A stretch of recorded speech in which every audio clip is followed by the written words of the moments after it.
고기를 고를 때 말이죠. 지금 우리 대화에 늘 제3의 멤버로 함께하고 계신 당신은 가장 먼저 어떤 기준을 세우시나요? 아마 대다수의 분들이 정육 코너에 딱 서면 자연스럽게 그 2 플러스 한우나 A5 등급 와규 같은 거 있잖아요. 그 화려한 마블링에 먼저 눈이 가실 겁니다. 맞아요. 붉은 살코기 위로 막 눈꽃처럼 하얗게 핀 근해 지방. 우리는 진짜 아주 오랫동안 이 마블링이 훌륭할수록 부드럽고 가치 있는 고기다. 이런 사실을 거의 절대적인 상식처럼 여겨왔죠. 사실 그렇죠. 반대로 마블링이 거의 없는 2등급이나 3등급 소고기를 보면 이건 국거리용이네? 아니면 구워 먹으면 턱이 아플 정도로 질길 거다. 이렇게 단정짓고 시선을 돌려버리곤 하니까요. 네, 완전히 공감합니다.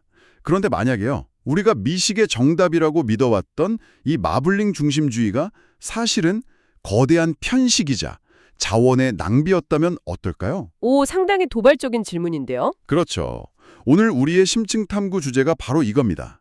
대한민국 소고기 시장의 패러다임을 완전히 뒤집고 있는 3등급 저지방육의 반란입니다. 아, 기대되네요. 오늘 다룰 핵심 자료가 그 식욕과학 전문가의 텍스트죠? 네, 맞습니다. 퍽퍽한 단백질 덩어리를 엄청나게 농축된 감칠맛의 폭탄으로 바꿔놓는 연금술, 바로 빙온 숙성 메커니즘을 아주 치밀하게 분석한 연구입니다. 자, 이건 하나씩 풀어볼까요? 좋습니다. 유전자와 마블링이라는 그 금수저를 물고 태어나지 못한 3등급 소고기가 어떻게 극한의 환경을 견디며 최고급 다이닝의 메인 스테이크로 탈바꿈하는지 그 기막힌 과학적 메커니즘을 지금부터 본격적으로 파헤쳐 보겠습니다. 사실 이 텍스트가 정말 흥미로운 지점은요. 우리가 고기를 소비하는 방식의 근본적인 오류를 과학적으로 딱 짚어낸다는 겁니다. 근본적인 오류요. 네, 본격적인 빙온 숙성의 원리로 들어가기 전에 우리가 왜 3등급 고기를 본능적으로 피하는지 그 생물학적 구조부터 짚고 넘어갈 필요가 있거든요.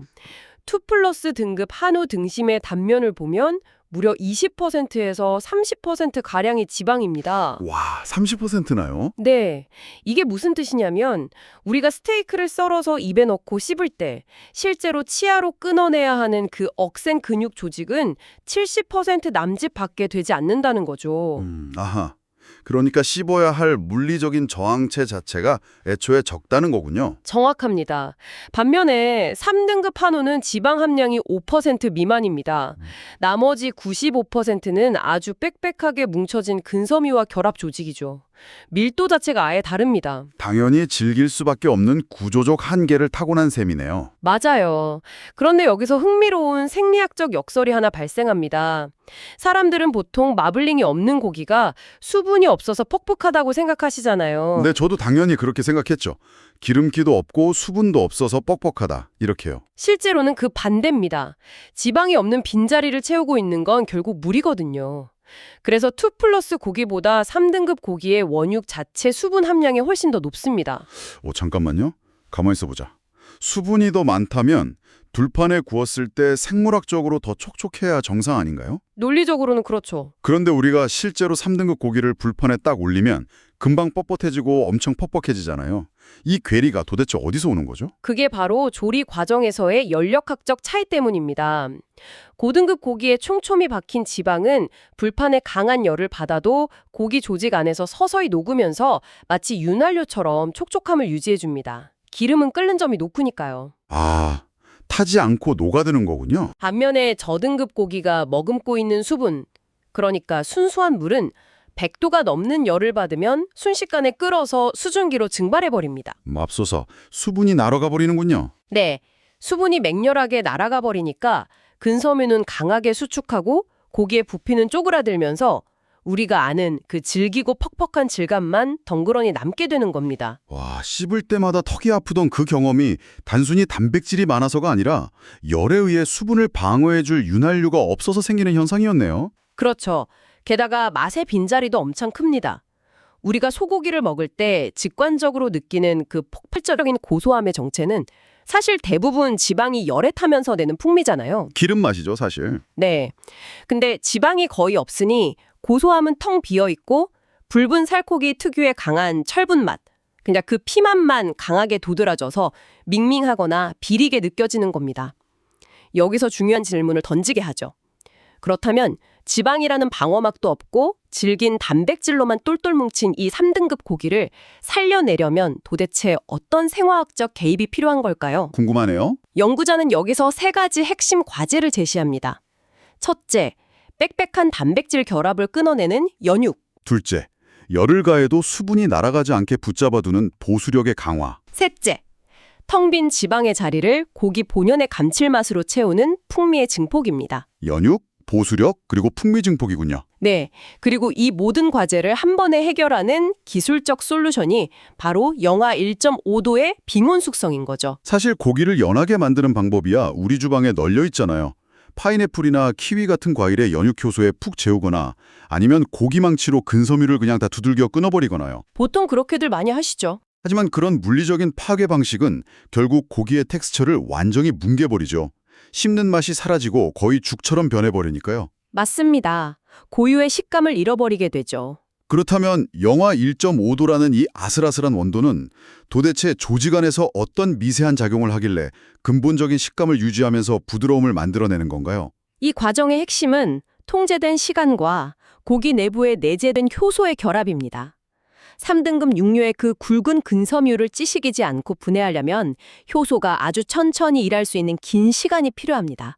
보통 4주에서 길게는 8주 이상이 소요되죠. 2달 가까운 시간이네요. 네. 하지만 일반적인 냉장 온도인 2도에서 4도 사이에서는 미생물이 번식해버리기 때문에 고기가 이 긴 시간을 버티지 못하고 그냥 썩어버립니다. 아, 부패해버리는군요. 반면에 영하 1.5도는 고기가 완전히 꽁꽁 얼어붙어서 세포벽이 파괴되지는 않으면서도 부패를 일으키는 미생물의 활동은 극도로 억제되는 완벽한 임계점입니다. 그 아슬아슬한 냉각점 위에서 고기가 60일 이상 버틸 수 있는 무대를 딱 만들어주는 거군요.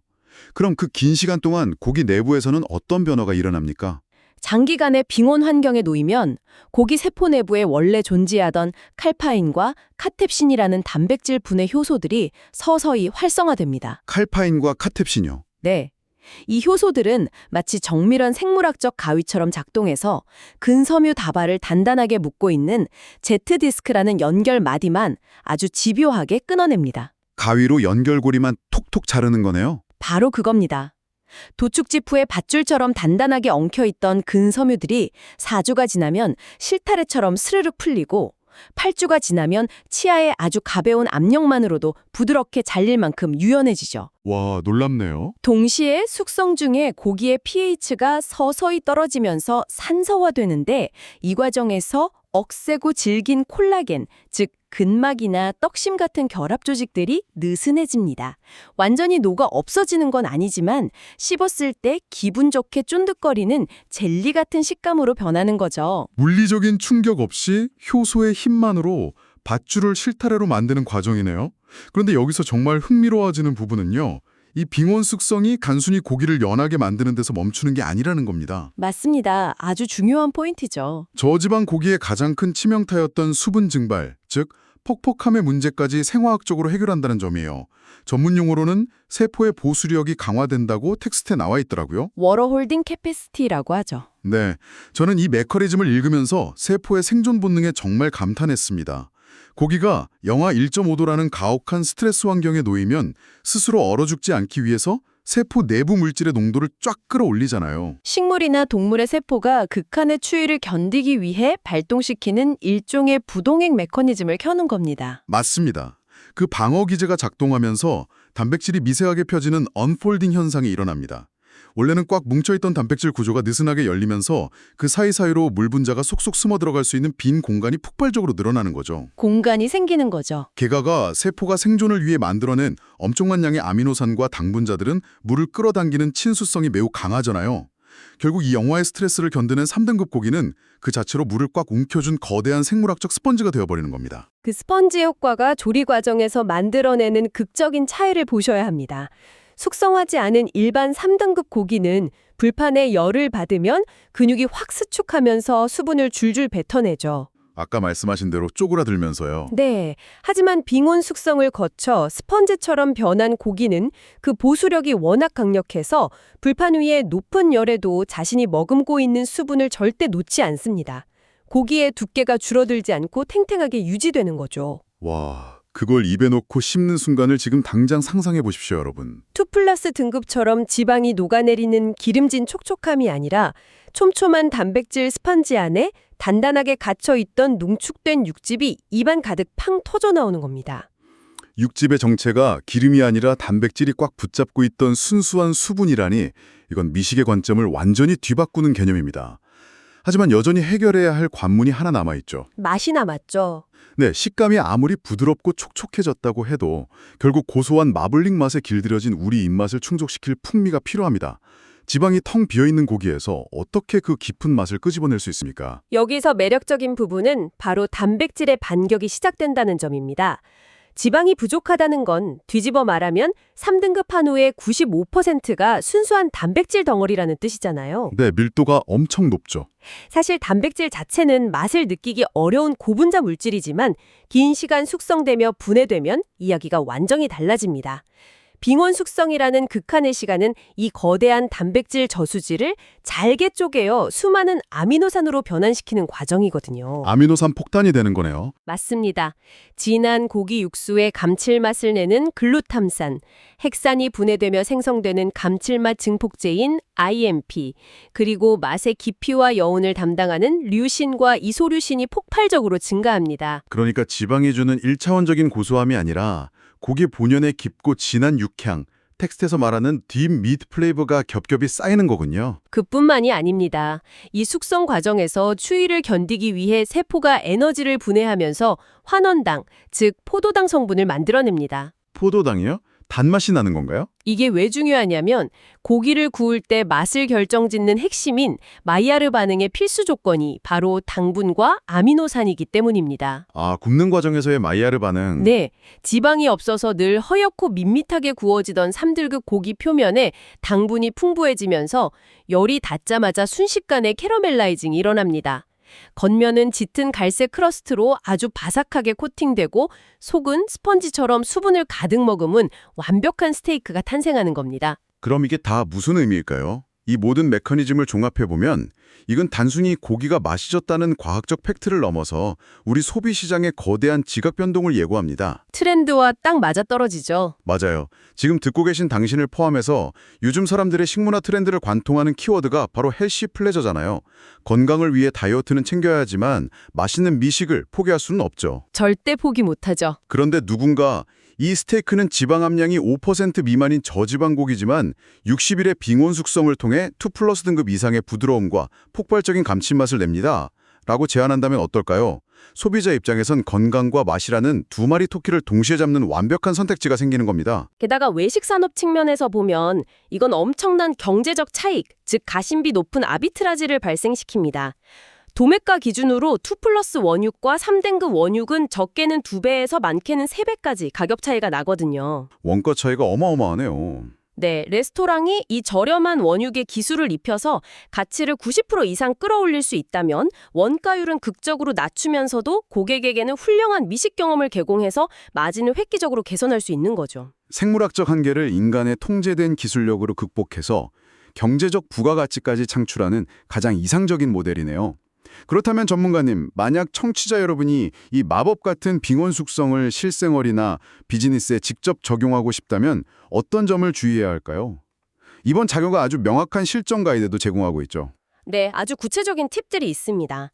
가장 먼저 명심해야 할 것은 원육 선별입니다. 3등급이라고 다 같은 3등급이 아닙니다. 아, 차이가 있나요? 특히 마블링을 채워 넣기 위해 사육 방식이 맞춰진 수컷 거새우가 3등급 판정을 받았다면 그건 그냥 마블링 생성에 실패한 고기일 뿐입니다. 육향 자체가 밍밍할 확률이 높죠. 싱거운 고기라는 거군요. 맞습니다. 빙온 숙성의 잠재력을 최대로 끌어내려면 본래 뼈대에 있는 진한 육향을 품고 있는 3등급 암소나 새끼를 낳으며 근육을 충분히 사용한 경산우를 선택해야 합니다. 질긴 식감은 시간에 맡기면 되니까 애초에 풍미의 포텐셜이 큰 원육을 골라야 한다는 뜻입니다. 기초 체력이 좋은 원육을 골라야 숙성이라는 마법이 제대로 통한다는 거네요. 부위별로 견뎌야 하는 인내의 시간도 다르다고 들었습니다. 네, 고기의 부위마다 결합 조직의 두께가 다 다르니까요. 비교적 근막이 얇고 부드러운 안심이나 채끝은 영하 1.5도에서 최소 21일에서 30일을 버텨야 세포 구조의 변화가 시작됩니다. 한 달 정도는 되네요. 반면에 두꺼운 떡심과 근막이 박혀있는 등심은 40일에서 60일이라는 인내의 시간이 필요하죠. 2달이군요. 그리고 만약 장조림이나 국거리용으로 쓰이는 우둔살, 설도 같은 구이용이 아닌 부위를 스테이크용으로 뒤바꾸고 싶다면 무려 60일에서 길게는 90일에 달하는 극한의 숙성을 던져내게 해야 합니다. 3달 가까이 버텨야 하는군요. 물론 이 과정에서도 물리적 한계는 존재합니다. 빙온 숙성이 만병통치약은 아니기 때문에 새끼손가락만큼 굵은 힘줄이나 거대한 떡심 자체를 무슨 아이스크림처럼 완전히 녹여버릴 수는 없거든요. 그건 물리적으로 무리겠죠. 네, 따라서 숙성을 전후로 억센 근막을 칼로 섬세하게 도려내는 트리밍 작업이나 칼집을 내는 과정이 반드시 병행되어야만 완벽한 텍스처를 완성할 수 있습니다. 좋은 원육을 고르고 2달을 기다려서 완벽히 손질했더라도 결국 마지막 관문인 조리에서 실패하면 모든 노력이 물거툼이 되잖아요. 텍스트에서도 이 점을 꽤 강하게 경고하고 있던데요. 아주 중요하죠. 저지방 숙성육은 절대로 무슨 일이 있어도 오버쿠킹하면 안 된다는 점입니다. 마블링이 화려한 고기는 열을 좀 과하게 받아도 겉에 있는 지방이 녹으면서 속살을 보호해주지만 저지방 고기에는 그런 보호막이 아예 없습니다. 방어막이 없는 상태죠. 네, 바싹 익히는 순간 스폰지 안에 기껏 가둬두었던 수분이 전부 증발해버리고 다시 질긴 고기로 돌아가 버립니다. 그래서 이 고기를 구울 때는 섬세한 조례법이 필요합니다. 먼저 강한 화력으로 고기 표면을 빠르게 익혀 마이야르 발령을 일으키는 시어링 단계가 중요하죠. 겉을 빠르게 익혀야 합니다. 네, 앞서 말씀드린 대로 당분이 많아 표면이 빠르게 캐러멜화되므로 불 조절에 팍 집중해야 합니다. 그리고 심부 온도는 52도에서 54도 사이, 딱 미디엄 레어 상태를 넘기지 않는 것이 핵심입니다. 정확합니다. 온도를 철저히 지켜야 하죠. 그리고 마지막 활용 점정은 레스팅입니다. 불판에서 고기를 꺼내자마자 바로 칼로 썰어버리면 절대 안 됩니다. 큰일 나죠. 열 때문에 중앙으로 잔뜩 뭉쳐있던 육즙이 도마 위로 확 쏟아져 나오거든요. 반드시 상온에서 5분 이상 고기를 가만히 쉬게 두어서 긴장했던 근섬유가 이완되면서 농축된 육즙이 스펀지 전체로 고르게 퍼져나가도록 기다려야 합니다. 그래야만 첫 입부터 마지막 입까지 완벽히 촉촉한 질감을 경험할 수 있죠. 이걸 더 큰 그림과 연결해보면 참으로 흥미로운 통찰을 얻게 됩니다. 어떤 통찰인가요? 과거의 미식 세계는 온전히 유전자가 지배하는 패러다임이었습니다. 소가 태어날 때 얼마나 근내 지방을 몸속에 잘 쌓아둘 수 있느냐에 따라 맛과 가격, 그리고 계급이 결정되었죠. 소비자들은 그 화려한 마블링 유전자를 맛보기 위해 값비싼 대가를 지불해야만 했고요. 금수저 소고기들만의 세상이었네요. 하지만 오늘 우리가 깊이 파고든 이 빙온 숙성의 과학은 미식의 권력이 유전자에서 인간의 기술로 이동하고 있음을 분명히 보여줍니다. 화려한 옷을 입지 못하고 태어난 3등급 모기들이 영하 1.5도라는 차갑고 혹독한 시간 속에서 스스로 단백질을 쪼개고 결합을 풀며 자신만의 깊은 풍미를 빚어냅니다. 감동적이네요. 그 맛은 2+ 등급의 기름진 첫입의 강렬함과는 다를지 모릅니다. 하지만 씹으면 씹을수록 생물학적 스펀지에서 배어나오는 그 묵직하고 단단한 육향은 불이한 유전자를 딛고 이겨낸 기술의 맛이자 통제된 인내의 맛이라고 평가할 수 있을 겁니다. 유전자를 극복하는 기술의 맛, 미식의 패러다임이 바뀐다는 말이 정말 정확하게 와닿네요. 오늘 이 놀라운 단백질의 연금술을 이야기하다 보니 저는 우리 대화를 듣고 계신 청취자 여러분께 이런 도발적인 화두를 하나 던져보고 싶어졌습니다. 오, 어떤 건가요? 단순히 고기뿐만이 아닙니다. 인간이 온도와 시간이라는 스트레스 환경을 통제하는 과학기술이 앞으로 더욱 정교하게 발전한다면 어떨까요? 우리가 지금 상품 가치가 없다고 혹은 맛이 없다고 외면하거나 버리는 다른 수많은 농축산물들 중도 말이죠. 못난이 식재료들 말이군요. 네. 극한의 환경을 묵묵히 견뎌내며 숨겨진 엄청난 풍미나 상상도 못하는 영양소를 폭발시킬 제2, 제3의 못난이 식재료는 과연 무엇이 있을까요? 마치 서리를 맞고 극한의 단맛을 뿜어내는 겨울 채소들처럼 말이죠. 자연에 숨겨진 그 미지의 생화학적 잠재력들이 기술을 만나 우리 식탁에 오를 날이 상상만으로도 꽤나 짜릿하게 다가옵니다. 정말 무궁무진한 가능성이 열려 있다고 봅니다. 오늘도 이 흥미로운 심층 탐구의 여정에 제3의 멤버로서 끝까지 함께해 주신 당신의 시간에 깊이 감사드립니다. 오늘 우리가 함께 뜯어본 이 지식들이 당신이 맞이할 다음번 스테이크 앞에서 고기의 등급 판정을 훌쩍 뛰어넘는 아주 즐거운 아하 모먼트가 되기를 바랍니다. 그럼 오늘의 깊이 있는 탐구는 여기서 마치겠습니다. 함께 해주셔서 감사합니다.